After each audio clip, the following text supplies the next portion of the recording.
Hello, beautiful people. It's Lennon, and welcome back to another, episode of Art and Archetypes. Today, we're going to be focusing on what I consider the most well-known archetype. Lots of people know of the hero archetype because of movies and literature and things like that. There's always that character that is portraying the hero. And because of their role in these stories, they usually are the main character, right? They're not usually a secondary character. Even though I would question in some texts that the real heroes of those stories are actually the secondary heroes, or the secondary characters. But, we're not going to go into that today. But we're talking about the hero archetype, right? And for me, the hero archetype is the hero. I think that there's lots of variations. You could be an anti-hero, things like that. But usually, ultimately, the hero is the person in the story or movie that has goals. They have a set of goals that they have to accomplish in order to obtain something. And that's like basically the bare bones of it, I guess you could say. And upon, looking this archetype up and trying to get some really cool information, like I said in my previous Art and Archetypes videos, I've realized that I tend to only go with literature and movie examples and things like that. And so I really kind of based my research on the heroes in movies and things that I love. And my favorite movie of all time is a movie called Cutthroat Island. Now, that's actually a really low-budget movie. Gina Davis has talked a little about that movie being kind of a B-list. It didn't really do good, the box office, and didn't really become popular, so nothing really came of that movie. But essentially, it's a pirate movie, okay? And when little Lennon was watching movies when she was young, I guess I started to realize that, even my beloved Hobbit and Lord of the Rings, it's a sausage fest. Right? There's a lot of men in there. And I mean, of course, that, we could say that Arwen and Eowyn are really good female characters. But for someone like me that was looking for women that, where do I want to put this? I think I want to put this right on the edge. Right on the edge here. I was looking for, some characters to relate to. And so at the age that I was, I'm going to leave this open for a minute because I'm going to do something cool with it. At the age that I was looking for someone to relate to, and there weren't a lot of movies that portrayed females in any kind of heroic situation. So when this movie came out, even, Gina Davis, the main actress, she speaks on women in film and how it really wasn't a thing. And I think she's got her own production company that, focuses on women in film, which is great. Did I put glue on this? Yes, but because Mod Podge is crazy, it's already dry. So that was very, very cool for me to actually have someone to relate to. Plus I've always been fascinated by the idea of pirates, this pillage and plunder and voyaging the seven seas. And I mean, there was just something about piracy that always resonated with me. And then on top of that, to have an actual main captain be the hero of the story was really profound for me at a young age. So that was probably my first, I guess you could say, real relatable hero that I found in a movie. Also, Xena, the warrior princess. She's very much the warrior archetype. Even, you know, I guess you could say on top of that, Gabriella would also be the hero as well. But really, I think that Gabriella is more of an orphan than a hero.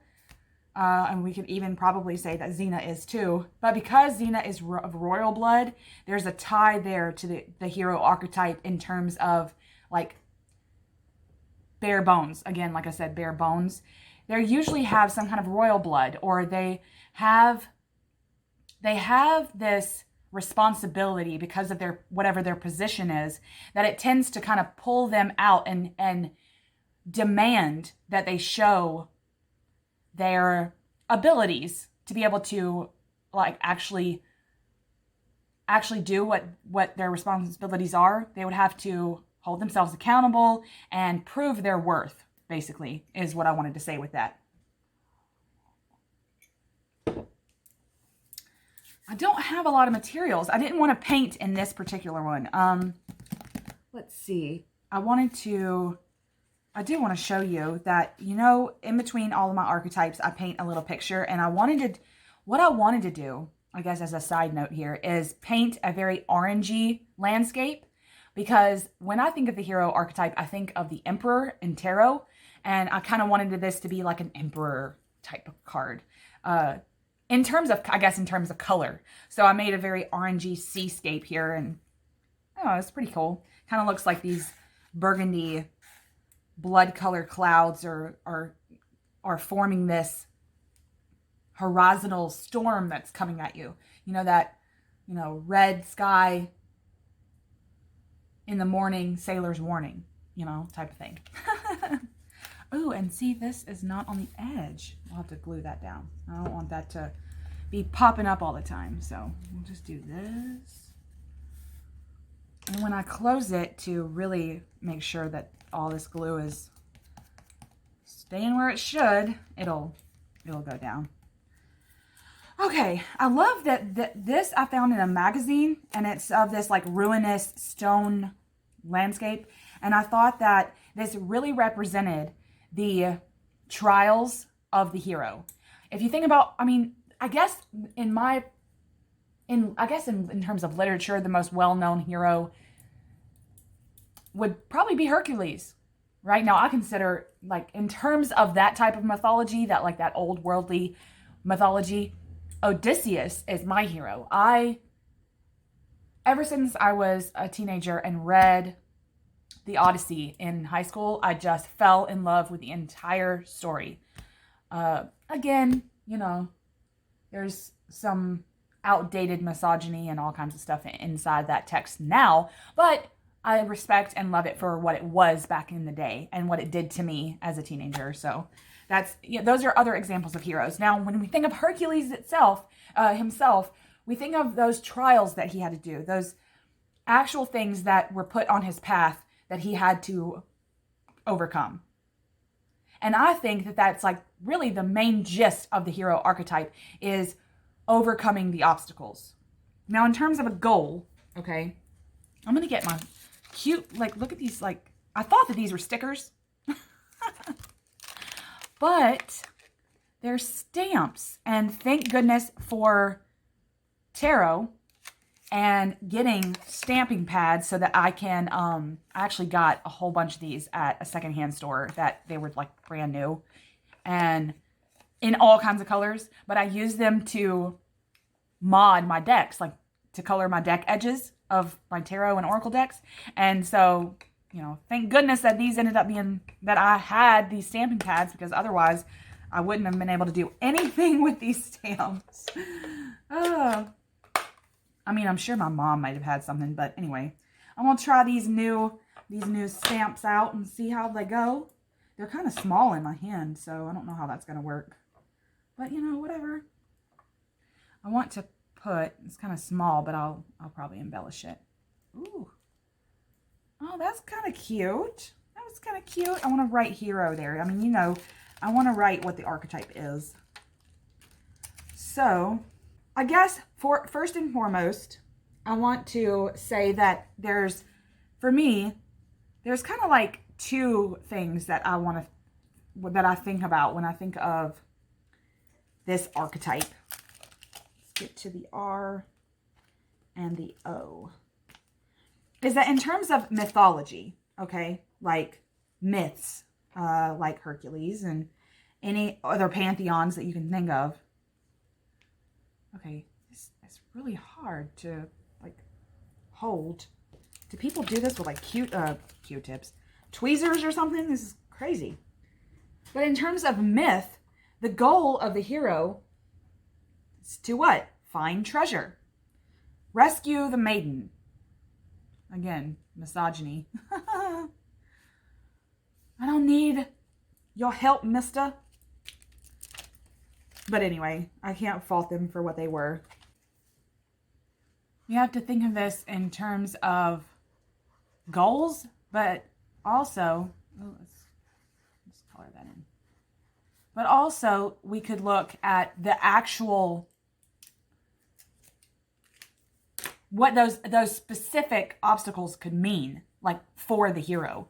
For example, rescuing the maiden. This could be something like an arranged marriage. In terms of mythology, there could be an arranged marriage, or there could be a marriage of convenience for like between two countries, let's say. So of course, that hero's obstacle may be to go and find this maiden and rescue her from some darkness,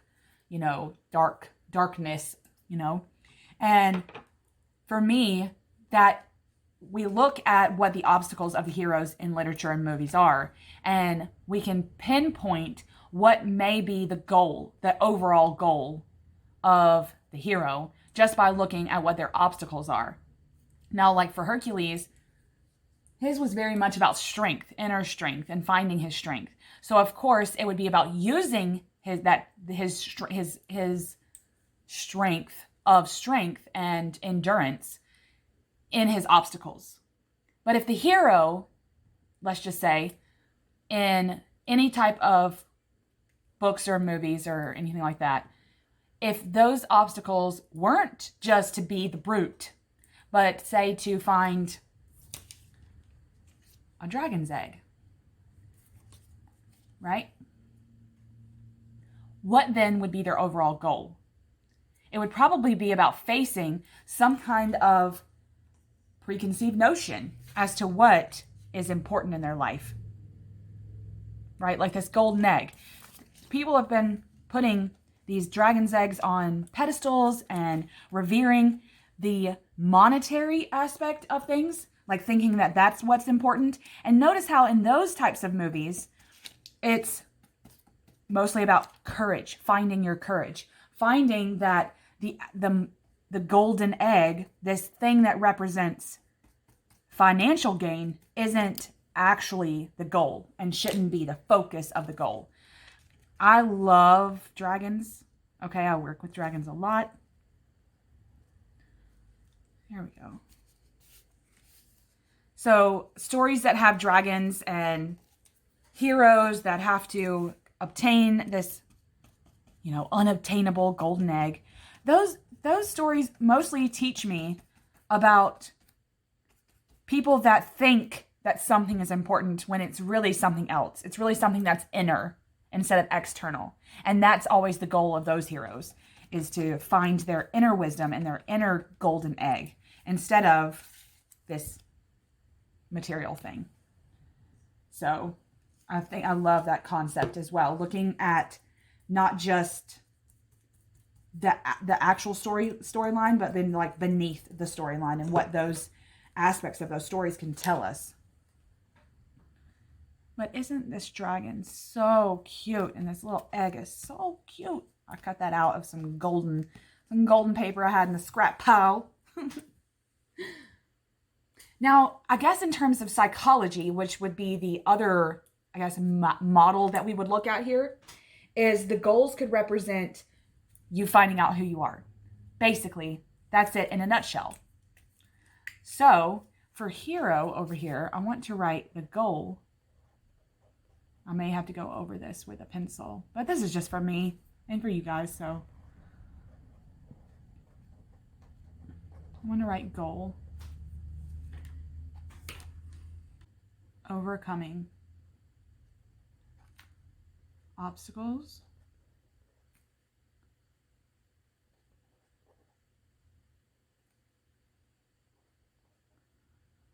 Achieving goals.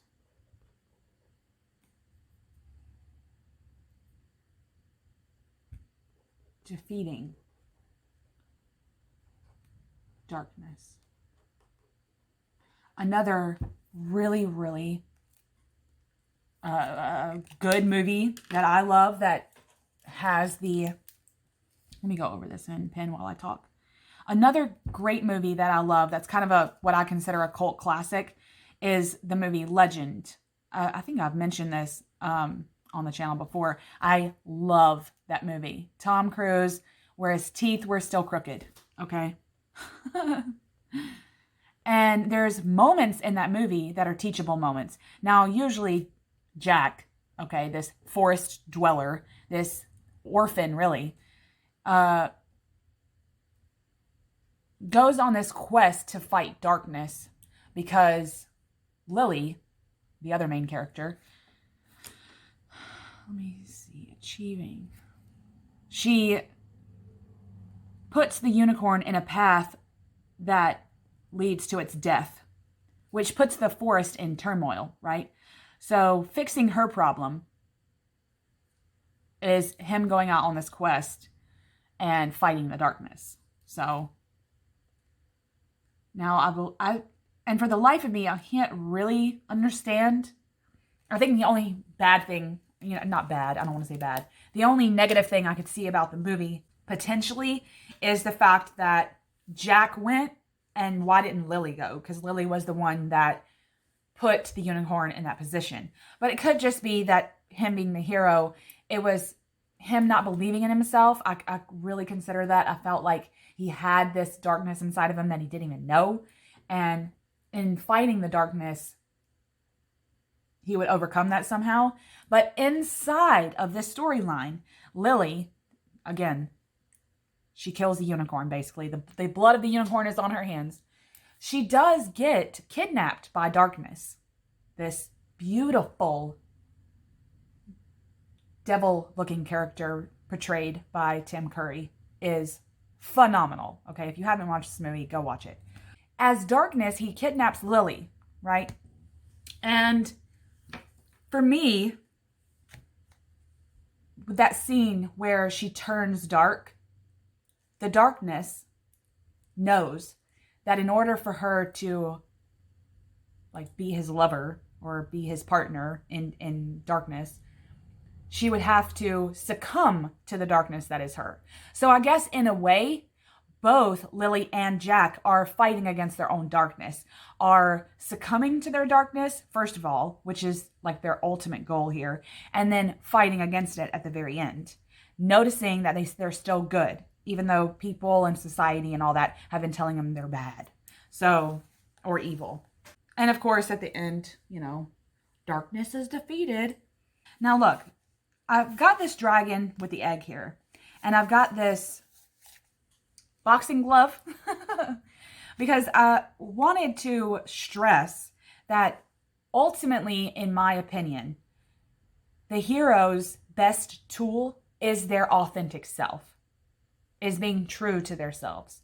That's going to be their ultimate inner tool to use to complete all these goals, to overcoming their obstacles, to achieving their goals, defeating darkness. It's about being true to yourself, and that's what this boxing glove represents. So inside this little box, I want to say staying true to oneself.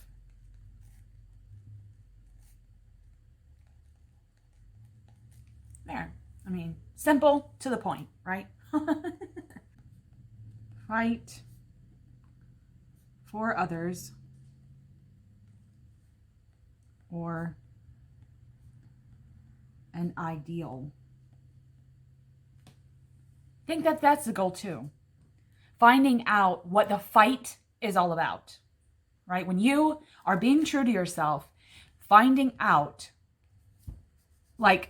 within these goals that you seem to have as a hero, what is the fight?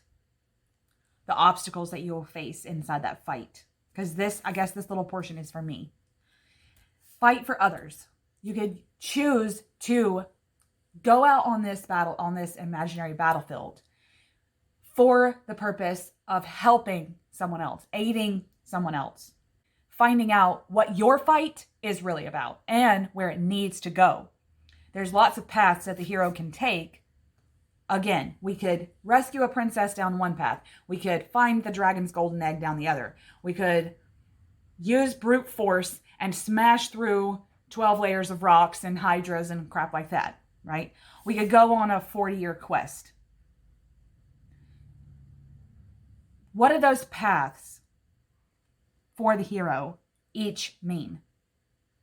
How many of them are you willing to do in your lifetime to achieve the goal of staying true to yourself and potentially finding out more about yourself? Stagnation and death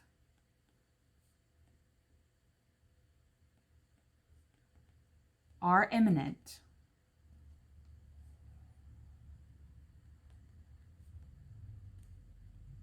if you do not move forward. That's my little snippet of, I guess what I consider a little snippet of reality there for the hero. Okay, let's get some other kind of picture here. And I think what I want to do down here is maybe do some kind of armor work. And we'll just make like dragon scale armor. That seems appropriate, right?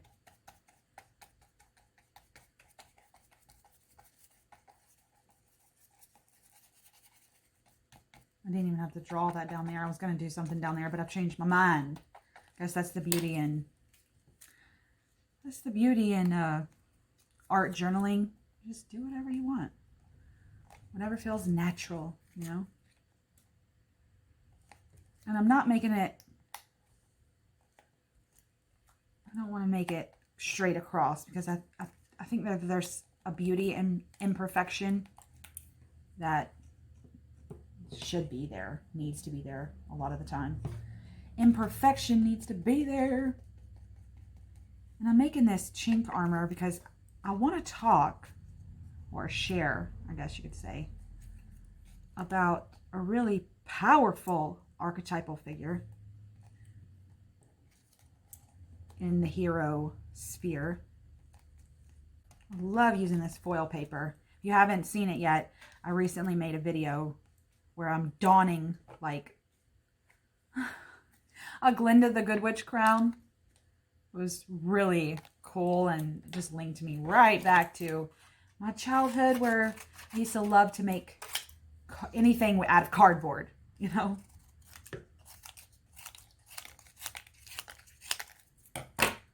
I love that this is made out of recyclable paper too. Love that. So it's recyclable. Ooh. You know what's interesting about the hero is that if you kind of wanted a modern take, or what I consider to be a modern take of the hero archetype and what all they are capable of, and I guess, in my opinion, more importantly, what the darkness is capable of, you could look at the movie Devil's Advocate, right? Keanu Reeves. Love that movie. But inside that movie, it's more of it's the devil, right? It's this Christian concept of hell and the devil and I guess you could say Satan. And what the devil is capable of, I think that is probably where they were going with that movie. But, and like for me, when I think of the hero archetype, I'd like to think that all the trials that Keanu Reeves' character goes through in that movie, only at the end to continually doing the story over and over and over again, only at the end, leaving you utterly frustrated with the fact that the devil is back, right? That he didn't actually it's not the storyline in which the devil is defeated, even though they'd like you to believe that. And then at the end, it's like, bam, he's back. And I will note something really important here.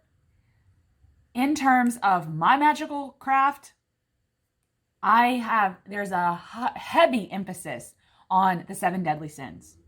And I've made a kind of a video on this. It's called Road to Hell. I'm sure if you look it up, like put, my name and Road to Hell, it'll come up. But go watch that. I kind of talk about how I use the 7 deadly sins in my magic. And that's kind of this movie's take, is that no matter what, Keanu Reeves' character just kept going towards one of those. It's like he couldn't help himself. Like greed and just stuck in those cycles of those 7 deadly sins, and he couldn't seem to get himself out. But for me, in terms of the hero's archetype, it really is about you thinking you know what the actual goals are, right? You go through your story. You keep going down your path that is your story, only to get to certain obstacles that you cannot overcome. And that happens too, I think. That happens a lot. And you have to, start all the way back over. You have to reassess. And it's important for us to notice that when we do get to the end of the road, or when we are faced with a wall or this obstacle that nothing we can do is going to help us to overcome it, we have to reassess and reevaluate what the goals are. And if you don't, you're going to start back at the beginning, just like Keanu Reeves, and you're going to play the whole story out, and it's going to have the same end result. You're still going to be left at this wall that you can't climb over. So I think that in noting the hero archetype, I think that the shadow is that we don't really want to look inside of ourselves and reassess the goal. Like, we just want the goal to be what we think it is, and we don't want it to be any different. And that can be a little shadow aspect of the hero. Okay, so anyway, the armor down here was something fun that I wanted to do. And I want to check. Yeah, this pen works. I was worried that my little felt pens, my favorite pens, weren't working. I want to write a quote because I love doing that in this particular series, I guess you could say, in this art journal. I like to have a quote that will link me to an actual archetype from a story that'll help me understand a little bit more about the hero archetype. And this quote says it all for me. I am not afraid. I was born to do this. Oh, I missed the I there. Who said that? Joan of Arc. That's in that little statement. That's powerful. That's the hero archetype in a statement, in a quote. I am not afraid. I was born to do this. Was that? This quote signifies her being true to herself, to overcome the dragon, to obtain the golden egg. Because why? Because she knew what the golden egg was. So this was a powerful quote that I thought needed to be in here for me to really, really grasp what the hero archetype is and is trying to tell us about our own lives. Of course, on one hand, in the shadow aspect, it could mean overconfidence, but in reality, if you're really not afraid of something, it's because you've thought about all the possibilities and you're willing to do it anyway. You're willing to fight for others or an ideal, because that's what the golden egg is knowing what that is. And you can overcome the dragon. And it takes all of this. Anyway, I know I'm not doing a lot of really cool things. I know lots of people that do art journals, they do lots of cool things in their journals, but I like to be kind of simple with it while I chat with you guys. I'm more of a talker anyway. So come back next month on the new moon for some more art and archetypes love. Thank you. Much love.